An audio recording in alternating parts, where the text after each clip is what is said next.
Cet été, le Premier ministre vietnamien nous a cité en exemple en disant voilà, c'est une entreprise vraiment ancrée au Vietnam qui valorise les matières premières et qui arrive à en faire un produit premium. Pas besoin d'aller chercher des produits made in France. On a nos produits made in Vietnam qui sont très bons, voire meilleurs.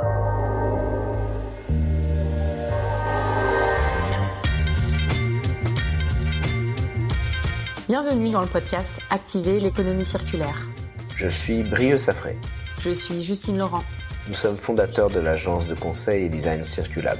Nous travaillons avec les entreprises, collectivités et entrepreneurs pour concevoir leurs stratégies, produits et services et ainsi apporter des solutions aux enjeux de ressources et de résilience des territoires. Dans ce podcast, nous partons à la rencontre d'entrepreneurs, de dirigeants ou de porteurs de projets qui appliquent les principes du vivant et la pensée systémique pour concilier développement économique, inclusion sociale et régénération des écosystèmes. Vous pouvez nous retrouver sur le site circulab.com ou sur les réseaux sociaux. Vous pouvez aussi vous abonner au podcast pour rester à jour sur les meilleurs exemples d'économie régénérative. Bonne écoute à vous. Bonjour à tous. Aujourd'hui, ça va être un épisode un petit peu original car on va parler d'une histoire familiale en Asie du Sud-Est. Et donc, je suis très content aujourd'hui d'accueillir dans ce podcast Sophie Boyadian. Bonjour Sophie. Bonjour. Est-ce que tu peux te présenter, puis présenter évidemment ton parcours, s'il te plaît? Oui, bien sûr. Alors, tout d'abord, je dois dire que je suis maman de 3 garçons et cela influence mes choix au quotidien. Je suis passionnée de nature, voyage et surtout un mode de vie sain et actif. Je suis savoyarde. J'ai grandi au Nigeria, j'ai traversé l'Afrique en Lada avec mes parents, j'ai vécu au Mexique, en Inde, en Roumanie, à Chypre, à Dubaï et maintenant je suis basée à Singapour, la ville-État Jardin. Et donc j'ai rejoint l'aventure familiale des Vergers du Mékong qui a commencé par une étude de marché que j'ai réalisée en tant qu'étudiante en 98.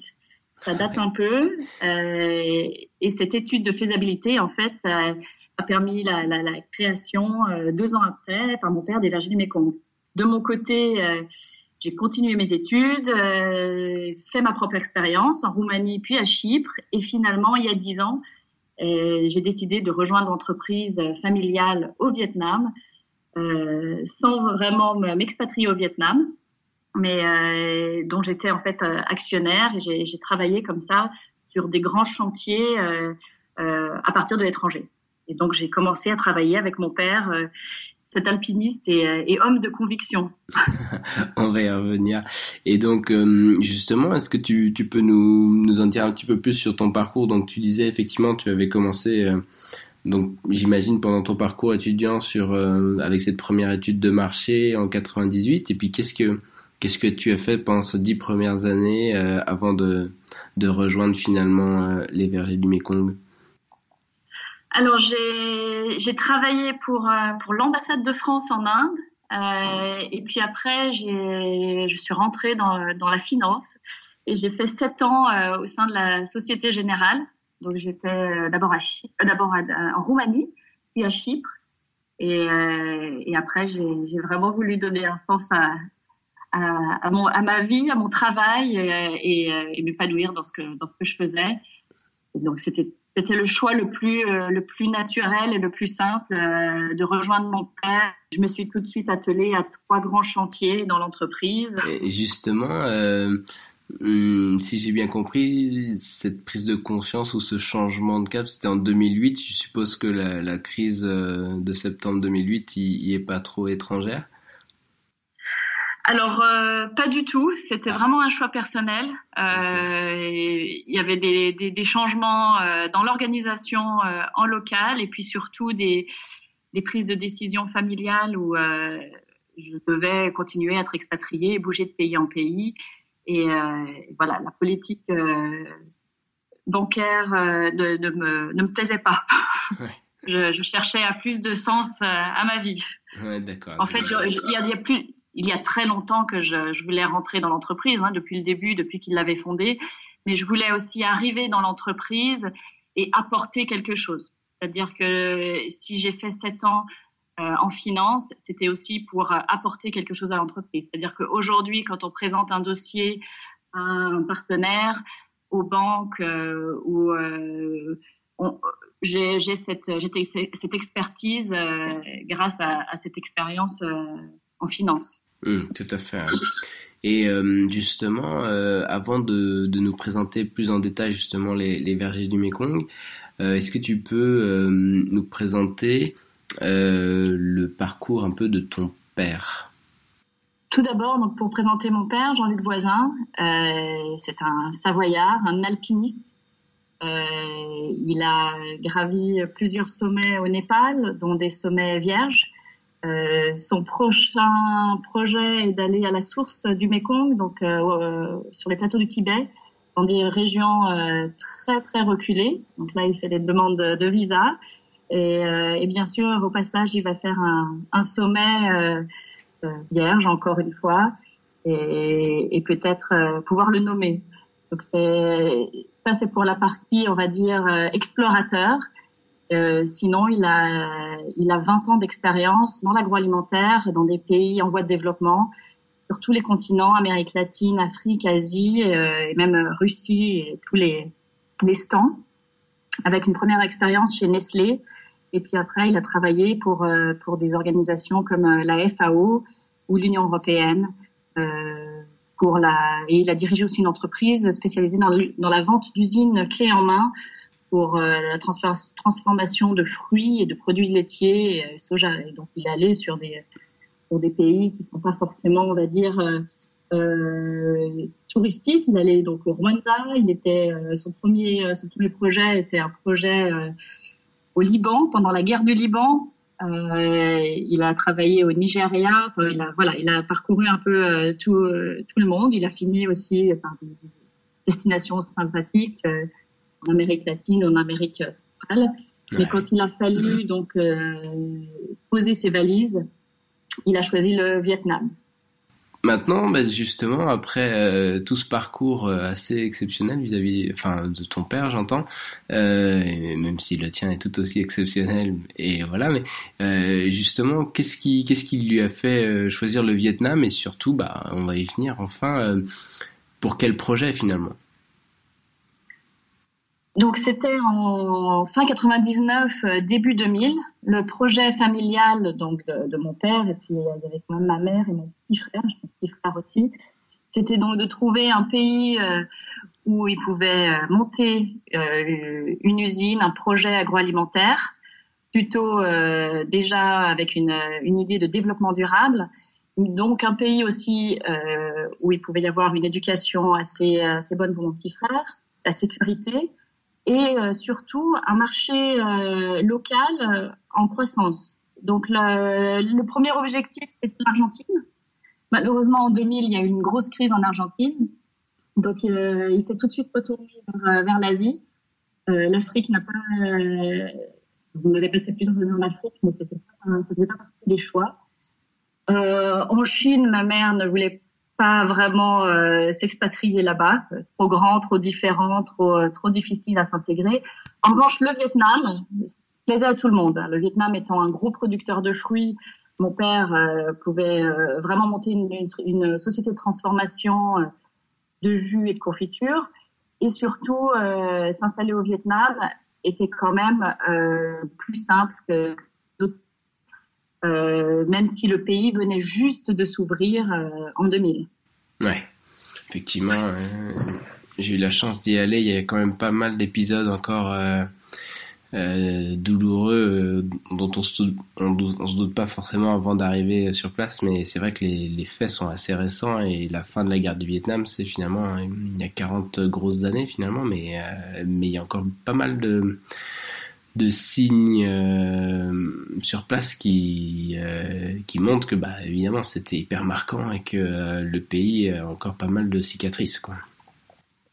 Le pays a beaucoup souffert de la guerre d'Indochine, la guerre du Vietnam, mais les Vietnamiens se sont relevés. C'est-à-dire que pour donner un exemple très simple, dans la langue vietnamienne, il n'y a pas de passé, de temps passé.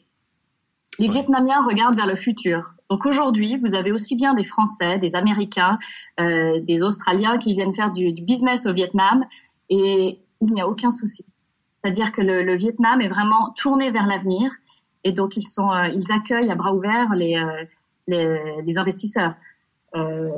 L'aventure des vergers du Mékong a commencé il y a 18 ans. Alors c'est sûr qu'en 2000, mon père était plutôt un aventurier quand il a décidé d'installer son atelier de transformation au cœur du delta du Mékong.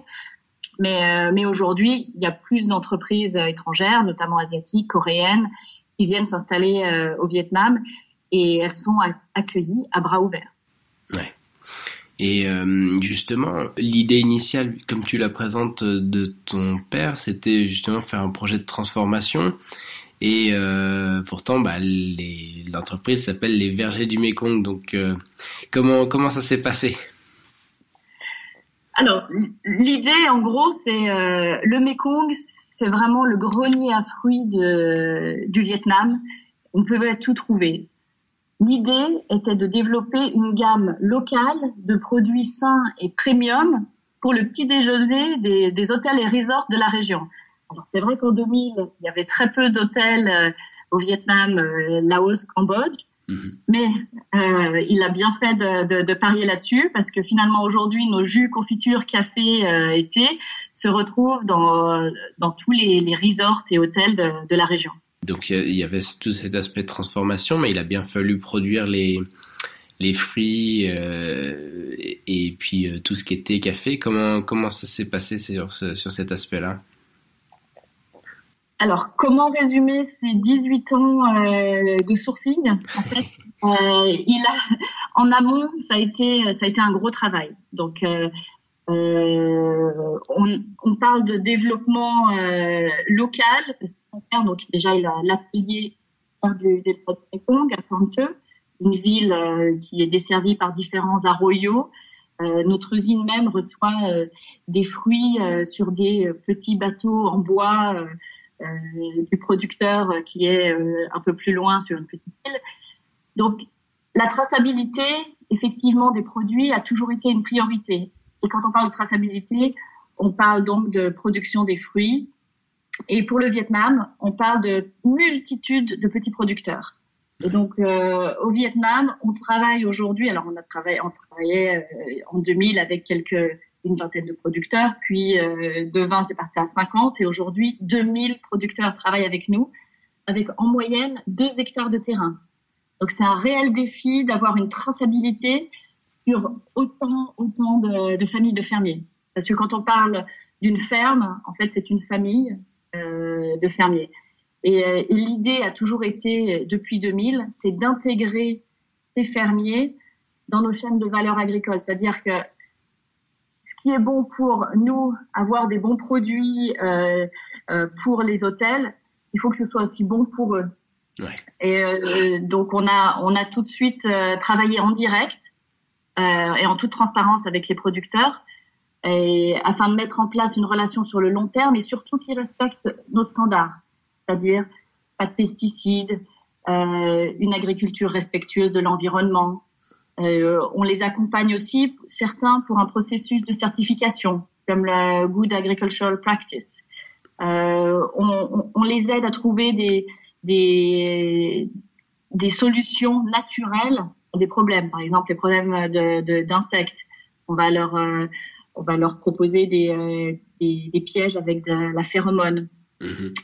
Pour les problèmes désherbants, on va pas citer le problème du Roundup, on propose l'utilisation de cover crop.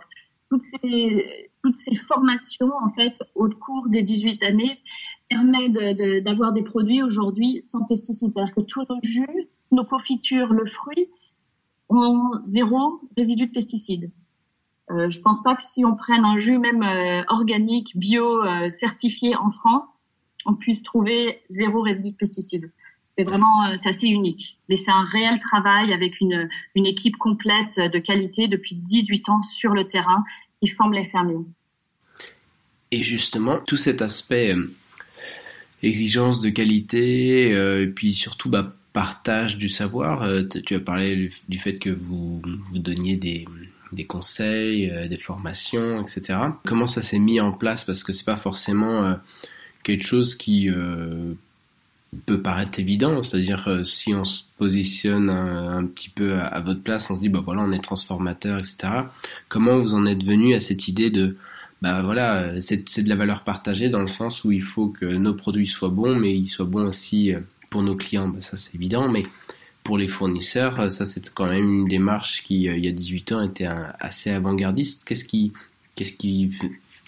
explique un petit peu ce parti pris à cette époque-là? Déjà, c'est la protection des écosystèmes, la protection de la biodiversité, protection des fermiers eux-mêmes, hein, parce que effectivement, il y a 20 ans, quand on arrivait, 18 ans, quand on arrivait sur une ferme, on pouvait très bien trouver des produits phytosanitaires écrits en chinois, et quand on demandait aux fermiers qu'est-ce que c'est, ils ne savaient même pas, parce que les Vietnamiens ne parlent plus du tout et ne parlent pas chinois. Donc, c'était vraiment dans l'idée si on voulait développer notre entreprise, il faut qu'on développe la région, le Mekong. Les vergers du Mekong, notre nom, c'est vraiment symbolique. On est au cœur de cette région. Et quand on parle des vergers du Mekong, c'est vraiment Vietnam et Cambodge. Alors après, c'est vrai que c'est passé par différentes structures aussi. On a dû créer différents centres de formation et de collecte. Donc tout au long du Mekong, donc ces centres permettent donc une première collection, première sélection des fruits avec ceux qui vont aller sur le marché, on va dire des fruits de table. Et puis après, nous on peut prendre des autres, mais bon, ça c'est vraiment au tout début de la sélection. Et après, surtout, on les forme. On les forme parce que c'est une grosse formation des changements des mentalités. Oui, pour avoir des produits propres. Parce que tu veux dire qu'il y a des habitudes, comme tu le montrais avec l'exemple des produits chinois qui étaient là, il y a des habitudes un petit peu d'agriculture chimique qui ont été prises mais qui ne sont pas vraiment expliquées et qu'il est difficile d'enlever comme ça du terrain? Alors au Vietnam, on a la chance, finalement, comme le Vietnam était fermé, on a très peu sur les petites productions de grosses entreprises qui sont arrivées entre 2000 et 2005. Donc, avant ces périodes, ils n'avaient rien. Puis, ils n'avaient pas l'argent d'acheter des pesticides. Donc, c'est pour ça que les terres sont assez propres. On a de la chance. C'est pas pareil sur le riz ou les noix de cajou. Là, il y a d'autres problèmes avec les pesticides. En revanche, nous, de notre côté, ce qu'on a vu, c'est que les grands groupes, sans les nommer, ils se reconnaîtront, en arrivant en 2005, 2008 et aujourd'hui encore, ils vont proposer des molécules qui sont interdites en Europe et aux États-Unis, mais qui vont finir de les écouler dans des pays comme le Vietnam. Donc là, c'est vrai qu'on se bat en direct avec ces groupes qui sont parfois européens. Et c'est bien triste. Et on essaye de leur faire comprendre qu'il y a une autre façon de faire de l'agriculture. Et aujourd'hui, il faut changer et il faut aller vers de l'agroécologie. Et c'est possible. Quand on voit qu'aujourd'hui, on travaille avec 2000 familles qui vivent très bien, certains même envoient leurs enfants en études en Australie. Enfin, je veux dire, il y a une réelle richesse en faisant de l'agroécologie, même avec des petites exploitations, on peut créer de belles richesses. Nous, nos produits sont des produits premium. À partir de petits producteurs, on se retrouve sur les plus belles tables au Vietnam, au Laos, au Cambodge, et même ici à Singapour. Donc c'est une réelle réussite qui commence à être perçue aussi par les Vietnamiens. C'est-à-dire que cet été, le Premier ministre vietnamien nous a cité en exemple en disant voilà, c'est une entreprise vraiment ancrée au Vietnam qui valorise les matières premières et qui arrive à en faire un produit premium. Pas besoin d'aller chercher des produits made in France. On a nos produits made in Vietnam qui sont très bons, voire meilleurs. Ouais, tout à fait. Mais alors après, ça vient avec une certaine implication. On a, c'est vrai, beaucoup investi en amont, peut-être un petit peu moins, voire beaucoup, beaucoup moins en marketing. C'est un petit peu le revers de la médaille. Oui, après, tu sais, le meilleur marketing, souvent, c'est la qualité du produit et l'expérience qu'on donne et qui va faire que les gens vont trouver ça remarquable et vont en parler autour d'eux. Et visiblement, c'est ce qui a l'air d'être le cas. Si même le premier ministre vietnamien en parle, c'est quand même une belle preuve. Oui, c'est vrai. Et puis, c'est vrai qu'on essaie de passer donc, à l'étape suivante. L'étape suivante, donc toujours cette idée de transparence avec les fermiers. On a mis en place, on a créé une application smartphone avec une start-up allemande pour en fait avoir une traçabilité complète. Mais quelque chose qui aide aussi le paysan. C'est-à-dire que le paysan, il va avoir des données concrètes sur son champ, une géolocalisation. Le paysan va pouvoir savoir quand est-ce que ses goyaves sont mûres, quand est-ce qu'il pourra les livrer au centre de collecte le fruit. Et après ça, donc combien sont vendus, le prix. Et surtout, en fait, s'il a un problème sur sa plantation, par exemple une arrivée de mouches ou quelque chose, il peut nous envoyer directement un message via l'application et nous, on sera en mesure de lui envoyer une solution, on va dire, naturelle, saine pour son problème. Et ça, c'est le gros plus pour être tout de suite là dans la solution naturelle, parce que c'est dans ces moments d'hésitation où il peut y avoir un mauvais voisin, une mauvaise rencontre au mauvais moment et basculer sur des pesticides. Donc c'est vraiment c'est un outil qui est assez simple d'utilisation et on en profite en fait quand on met l'outil en place. Là, on a acheté encore la semaine dernière 140 smartphones. Quand on les met en place et quand on forme les fermiers, on refait une formation sur l'agroécologie, une agriculture fermière et responsable de l'environnement, respectueuse de l'environnement. Et surtout, comment gérer sa ferme aussi, c'est-à-dire supprimer le plastique, des choses simples, mais personne ne leur avait dit, en fait. Voilà. Bah, ça, c'est top. Et justement, est-ce que tu peux nous parler d'une réalisation dont tu seras peut-être la plus fière? Je sais pas, il y a 2000 potentiels exemples, manifestement.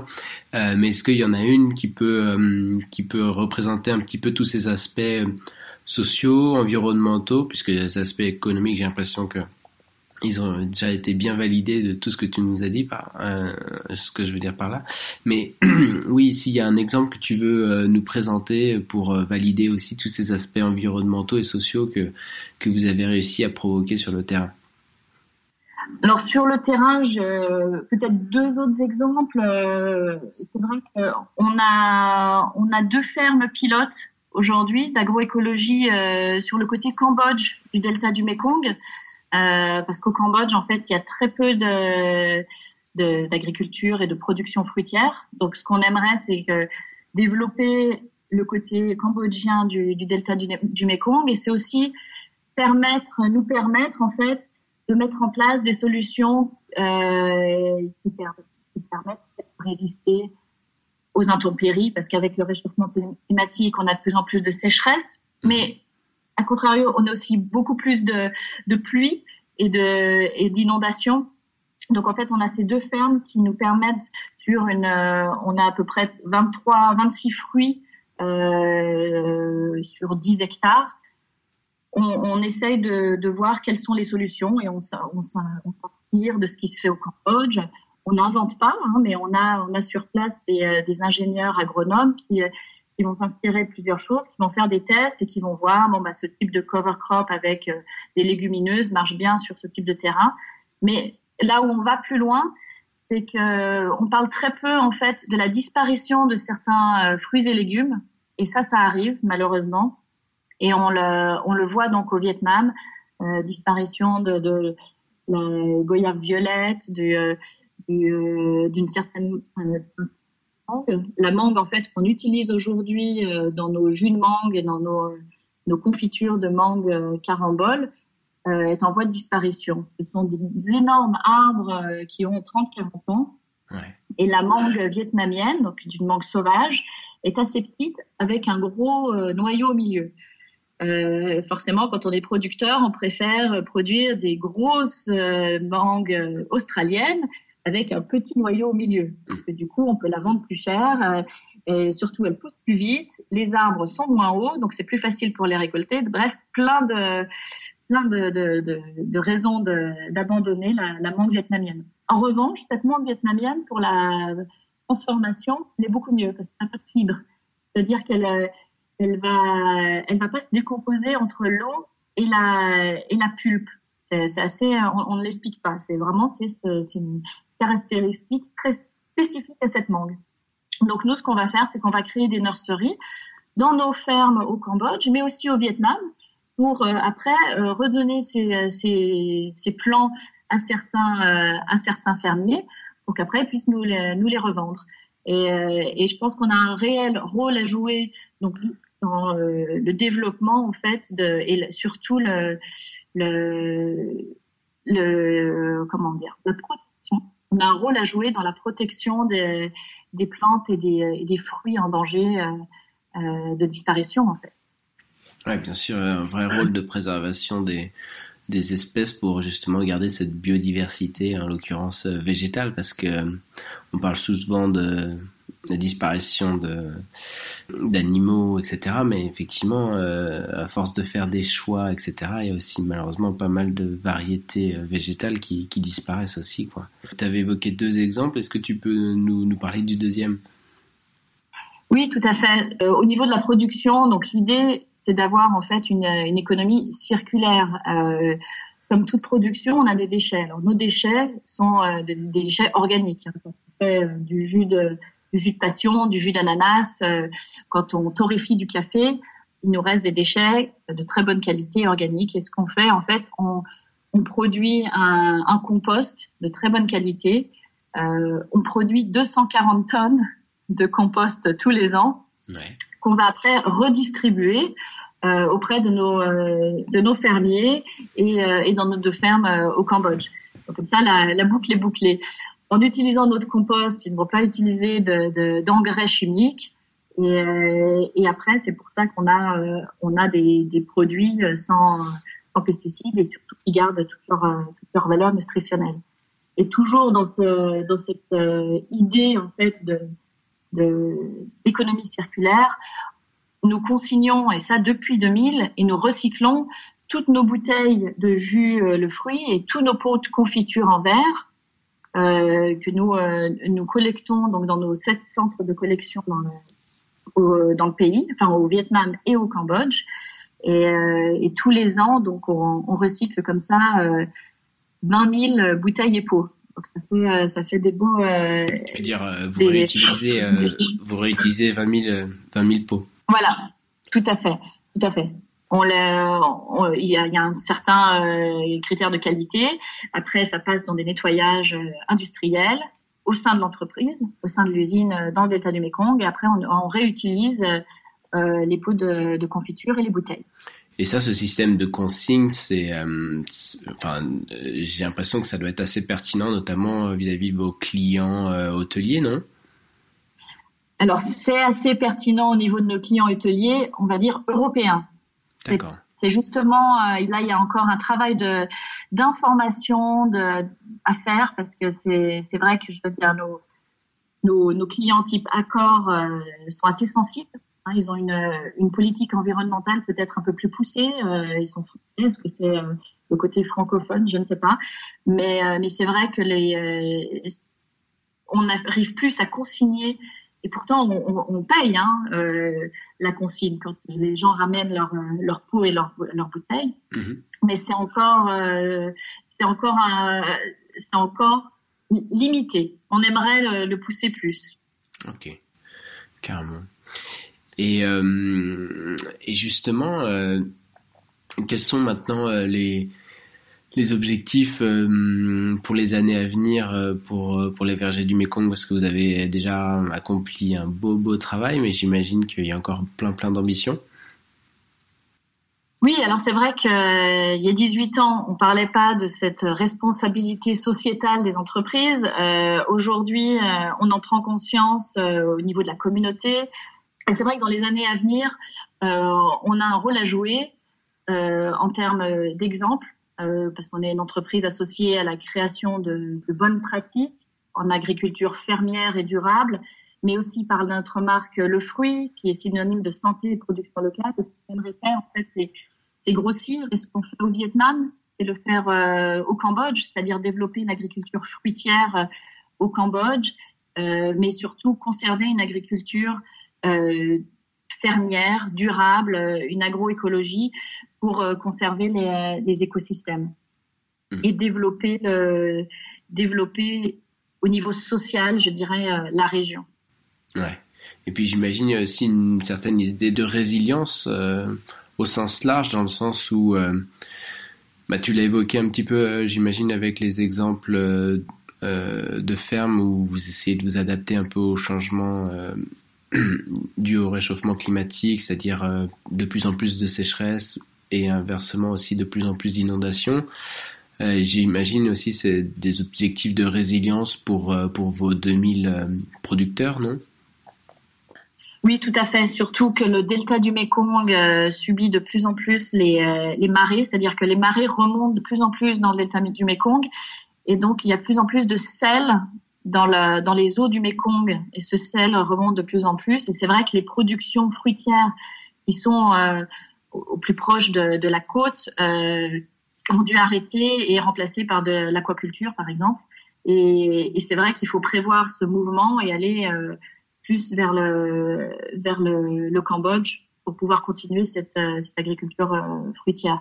Et puis c'est vrai qu'on a on est un exemple aussi pour les produits qu'on crée, parce que on essaye de toujours exploiter les fruits locaux. Donc là, on a été récompensé par notre dernier nectar, qui est un nectar de goyave, fruits du dragon et betterave. Voilà, on utilise vraiment 3 fruits et légumes emblématiques du delta du Mékong, et tout cela sans additifs artificiels et gorgé bien sûr de vitamines naturelles. On essaye aussi donc toujours dans cette partie de recherche. Bien sûr, on l'a fait sur le côté agricole, mais on le fait aussi sur le côté produit. On utilise par exemple de l'acérola. C'est une petite cerise rouge. Par exemple, si on cherche à avoir de la vitamine C naturelle en pharmacie, on va nous donner de l'acérola. Nous, on a ces acérolas partout dans le delta du Mékong, ce qui permet en fait de tenir les petites îles. Et cet acérola contient beaucoup plus de vitamines qu'une orange, qu'un kiwi ou autre. Et on l'utilise donc comme antioxydant et conservateur naturel dans nos jus et même dans nos confitures. Donc, on essaye toujours comme ça de trouver avec les ressources naturelles du pays, trouver des petits trucs, on va dire, pour nos produits. Excellent. Et justement, est-ce que tu as des choses à ajouter sur les vergers du Mékong, des choses qu'on n'aurait pas évoquées, que tu souhaitais partager avec nous?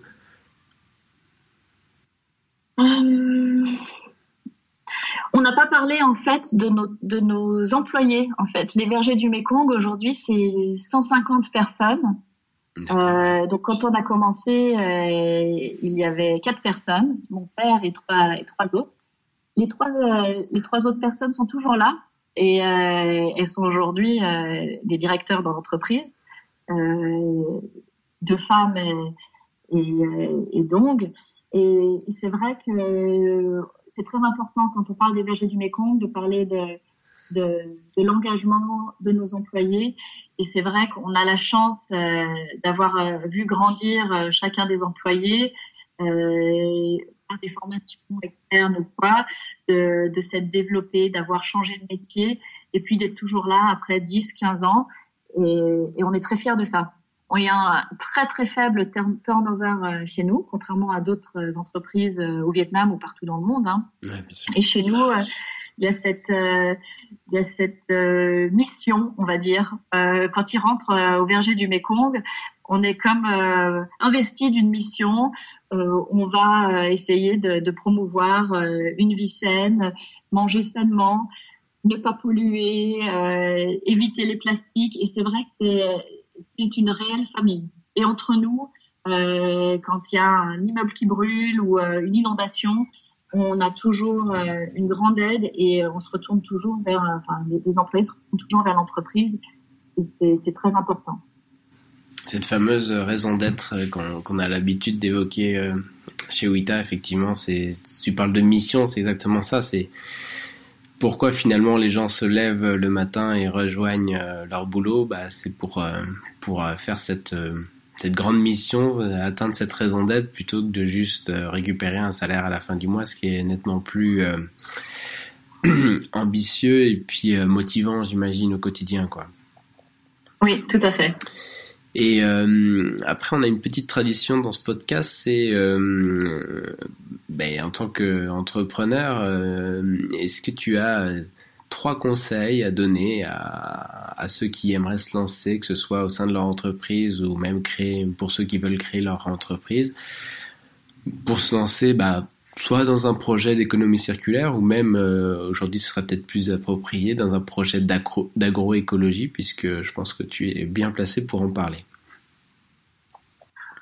Alors, les conseils, je dirais, aujourd'hui les mentalités changent, le monde change, donc votre initiative en est une preuve. Je pense qu'il faut s'orienter vers des projets, on va dire, verts, green, l'écologie, c'est vraiment ce qui marche en ce moment. On est dans la traçabilité, là je vois, on a travaillé avec une petite start-up allemande, on était leur premier gros projet. Il y a tout plein d'idées sur cette idée de traçabilité, d'agroécologie, et notamment en Asie, ou comme ici, même à Singapour, ici on parle beaucoup des fermes verticales, il y a énormément à faire, et il y a toujours des investissements à trouver, je pense aussi dans ces domaines. Un deuxième conseil serait de bien choisir ses partenaires. On a souvent, quand on est jeune, envie de faire un partenariat ou de lancer une entreprise avec un ami. C'est bien de trouver de la complémentarité avec son partenaire, quelqu'un qui vous apporte quelque chose. Si vous avez un passé financier, je dirais allez voir quelqu'un qui est ingénieur, ou essayer de mixer comme ça les expériences au sein même du partenariat, pour qu'il y ait un réel échange et oui, une stimulation, on va dire. Troisième chose, pour monter son entreprise, éviter d'être à 3. Je dirais 2, c'est bien. Ouais, ça c'est vrai que ça dépend. Moi, je pense qu'il n'y a pas de règle parfaite sur ça, mais effectivement déjà s'entendre bien à 2 et être complémentaire, t'as raison, c'est déjà une bonne chose. C'est pas toujours évident. Et à 3, j'imagine qu'évidemment c'est encore plus compliqué, mais je pense qu'il y en a qui y sont parvenus. Voilà. Et une dernière chose comme conseil, si l'Asie est au menu, le Vietnam est un super pays pour investir. C'est-à-dire qu'il y a beaucoup d'entrepreneurs au Vietnam, des petits entrepreneurs, des auto-entrepreneurs, des grosses entreprises qui arrivent sur le marché. C'est un des seuls pays d'Asie où on peut monter son entreprise avec 100% de capitaux étrangers. C'est très facile, si on a un projet clair, précis, de monter son business ici. Et surtout, il y a, je dirais quand même, une communauté, par exemple, des chambres de commerce, notamment européennes et françaises, qui sont très actives. Et je ne pourrais que conseiller le Vietnam aux investisseurs, aux entrepreneurs et aux éco-entrepreneurs, on va dire. Et puis j'ajouterais en plus, d'un point de vue perso, je trouve que les Vietnamiens, en tout cas ceux que j'avais eu la chance de rencontrer, sont hyper accueillants et souriants, et ça je pense qu'au quotidien ça doit être sacrément utile. Et en plus, d'un point de vue plus économique, il y a aussi une très bonne éducation aussi au Vietnam, et je pense que ça permet aussi de faciliter les choses et d'accélérer les projets très rapidement, parce qu'il y a des compétences dans à peu près tous les domaines, quoi. Tout à fait. Il y a une bonne compétence au Vietnam. C'est vrai qu'ils parlent par exemple mieux anglais aussi que d'autres pays comme la Chine ou le Japon ou autres. et surtout le marché intérieur est en croissance. Alors, ça, on peut, quand on est en France, une croissance à 2 chiffres, ça fait rêver. Et donc, on a tous les marqueurs économiques au vert au Vietnam. Ok, bah génial. Merci, un grand merci Sophie. Est-ce que tu as un dernier mot à ajouter à tout ça? Je suis très contente qu'on parle aujourd'hui d'éco-entreprise et d'économie circulaire, parce que quand on a monté notre entreprise, on était plutôt aventuriers. Et ça fait très plaisir de voir qu'on n'est pas seul et qu'aujourd'hui, il y a un réel mouvement derrière ces grandes idées. Bon, bah, ravi de l'entendre en tout cas. Et puis bah, je te remercie pour ta disponibilité, même si les conditions techniques n'étaient pas au top. Je pense qu'on a un super contenu au niveau du fond en tout cas. Et puis bah, je te remercie. Je te souhaite bon vent pour la suite des aventures. Merci, bonne aventure et à bientôt au Vietnam. Avec plaisir. Ciao, ciao. Bravo, vous avez écouté cet épisode jusqu'à la fin. Partagez-le autour de vous et notez-le 5 étoiles sur iTunes pour le diffuser auprès du plus grand nombre. Si vous souhaitez en savoir plus sur cet épisode, notre invité ou nos services, contactez-nous par mail à hello@circulab.com. C'était Justine Laurent et Brieux Safré pour le podcast Activer l'économie circulaire. À bientôt pour un prochain épisode.